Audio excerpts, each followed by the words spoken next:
Bonjour à tous et bienvenue à Esprit Inclusif. Je suis Antoine Parent, votre animateur pour cet épisode spécial. Aujourd'hui, nous aborderons un aspect méconnu de la vie des jeunes, j'ai nommé l'anxiété de performance. Aujourd'hui, plongeons-nous dans les nuances de cette anxiété et explorons des moyens de la surmonter avec Léo Chanaise, un spécialiste de l'anxiété en général, et Marc-Antoine Aymon, qui vient nous décrire ce que l'anxiété de performance représente pour lui. Mais avant tout, n'oubliez pas de partager cette discussion et d'écrire en commentaire votre point de vue. Car ce dialogue ne se limite pas seulement à cet épisode. Ensemble, construisons une communauté où l'échange d'idées et de respect sont les piliers. Tout d'abord, Léo, pourriez-vous nous définir en détail ce qu'est l'anxiété de performance? Oui, bien sûr. L'anxiété de performance, c'est comme un sentiment de stress ou de nervosité, avant ou pendant une activité où l'on est évalué par autrui. Que ce soit une présentation au travail, une performance artistique ou même une simple conversation. Ce sentiment peut affecter notre capacité à donner le meilleur de nous-mêmes. Merci pour cette géniale explication, Léo. Marc-Antoine, pourriez-vous nous expliquer comment et pourquoi votre anxiété de performance a-t-elle débuté? Mon anxiété a commencé au début du secondaire, car au primaire, je trouvais tout facile. Mais à l'entrée du secondaire, j'ai frappé un mur. La difficulté à monter d'un cran. Mes parents ont insisté pour que je me reprenne et le perfectionniste en moi souhaitait aussi que je me reprenne. J'ai donc commencé à passer mes soirées et tout mon temps libre à étudier et faire mes devoirs. Je ne voyais plus personne et j'ai terminé par être complètement isolé. J'avais peur de faire des erreurs comme jamais. J'imagine que c'est quelque chose qui arrive souvent.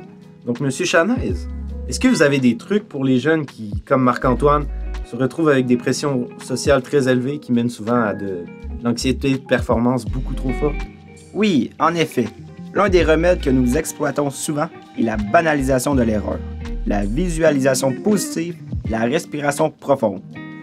En fait, ce sont tous des trucs qui permettent d'aller au-delà de cette pression et de ce perfectionnisme qui nous pousse à douter de nous tous à tous les jours. Il est important cependant de comprendre que le stress n'est pas nécessairement mauvais. Il faut tout simplement apprendre à le canaliser et le gérer. Je suis complètement d'accord avec toi. Et j'ai réussi à passer par-dessus mon anxiété grâce à mes recherches en effectuant les conseils de personnes en ligne. J'ai compris que nous allions à l'école pour s'améliorer et comprendre des choses, et non pour uniquement obtenir des 100%. Grâce à cela, j'ai aussi compris que nous pratiquions du sport pour s'amuser et se tenir en forme, et non pour uniquement performer, même si nous nous amenons souvent davantage lorsque nous gagnons. Je comprends tellement ce que vous dites, c'est tellement vrai. Mais pour apprendre à gérer son stress, il faut d'abord comprendre quelles sont les causes de ce fléau qui touche les jeunes de nos jours. Eh bien, c'est souvent dû à l'environnement social auquel les jeunes sont exposés. Par exemple, ma famille était une famille pour qui les performances académiques étaient très importantes. J'ai donc toujours performé pour ne pas décevoir ma famille. C'est donc tout à fait normal que nos amis, notre famille et notre entourage soient nos principales influences. C'est donc tout à fait normal que la famille soit la principale pression sociale. Eh bien, merci à vous deux, Léo et Marc-Antoine. Vous êtes fantastiques. Pour conclure cet épisode spécial d'Esprit Inclusif, nous vous rappelons qu'il est tout à fait normal de commettre des erreurs. Ne l'oubliez jamais, l'erreur est humaine. Merci à tous d'avoir été avec nous aujourd'hui sur Esprit Inclusif. À la prochaine pour un nouvel épisode.